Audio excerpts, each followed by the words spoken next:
Hello there, Bruce here in the workshop today. Going to talk about wiring up standard LEDs, how to get the wires connected to them and the resistors and all that, the way that I found works best for me.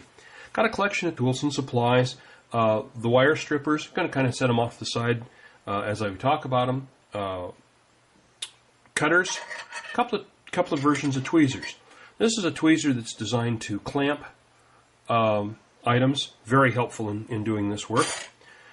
Couple of sizes of shrink tubing, 3 64ths and 1/16 inch diameter. I'll talk about the difference there later. Some solder, some wire, if you're going to wire it up, kind of helps to have wire. The LED and the resistor itself, some scissors that we'll use to cut the shrink tubing, and of course my handy dandy buzzer that I talked about in some of my columns. I don't like to work on anything that isn't going to produce for me. So first I'm going to test the LED. You'll see the longer lead is the positive lead. So I'm going to hook the positive lead from my buzzer to it. And I'll hook the negative lead to the other. And there we go. This is a standard resistor, regular bodied resistor.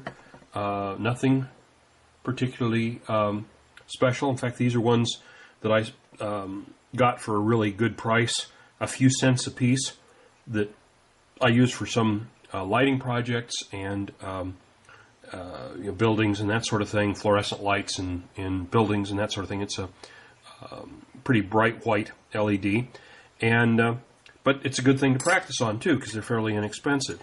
You'll notice that there's a longer lead on the LED and a shorter lead. The longer lead is going to be the positive lead, and I like to put the resistor in the positive lead. It's just kind of a quirk of mine.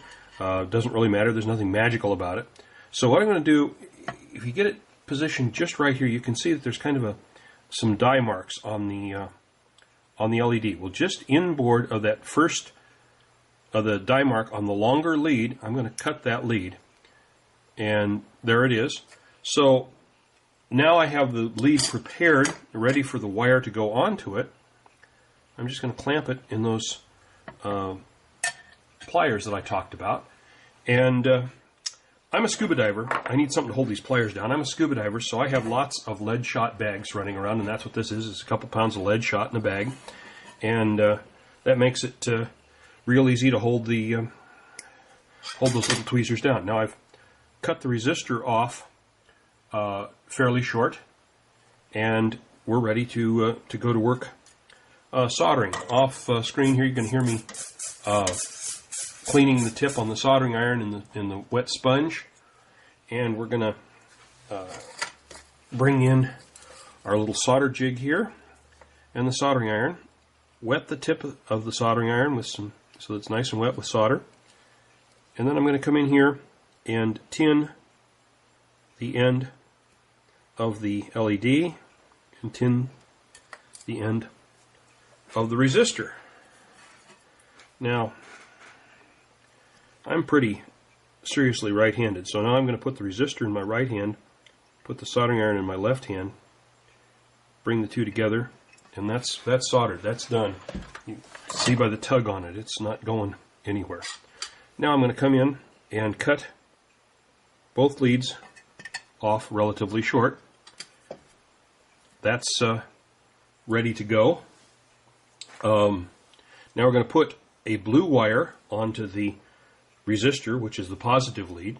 The reason for that being that the positive goes to that location in the blue wire in a DCC decoder. There's the handy dandy little strippers. Then I'll just pinch this and spin it. Spin the wire. And that puts a little twist into it. Put that there so that we can tin it. Back in with some solder. Again, a quick tin. Zoomed in close here, you get a little better look at the actual work. Okay. First, I need to tin the resistor and the LED lead. You'll notice I'm not using any flux. I don't see any need for flux in these sorts of operations. Okay, so we come in with the There we go. A little tug on it. Now I've got a good solid connection. We'll take a piece of white wire, strip it, twist it, get the solder back in here so that we can tin it,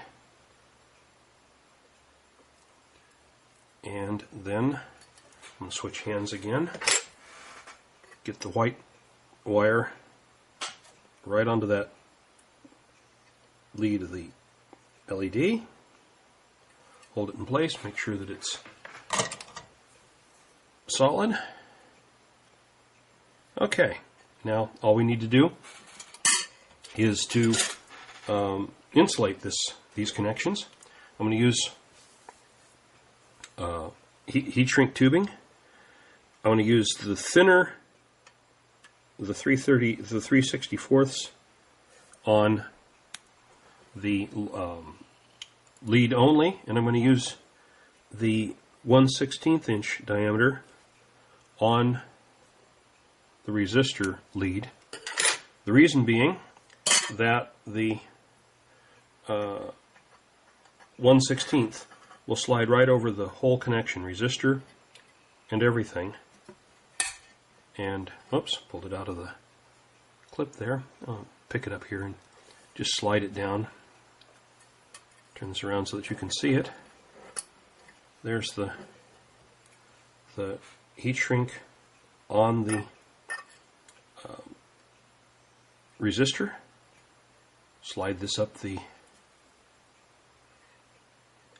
other lead, right over that little bit of solder sticking out there. And we come in with the embossing tool I talked about in column that I got from the local hobby store, local craft store. And we're going to hit this with some heat. I'm going to come around in here and hit it from this side so that I'm not blowing heat into my bag. Won't do a lot of damage to it, but you need to be careful with this tool because you might have a shell or something in the background, and if you hit that with the heat, you can wrinkle some handrails very, very quickly. So here we go, a little bit of heat. Watch the sucker shrink right down. Blew the solder out of the way.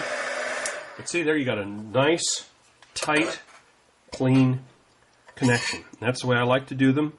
I like to do them this way first, even if I'm going to be wiring them to a decoder. Then I can get the light in place, and then I can do a little splice joint with the decoder.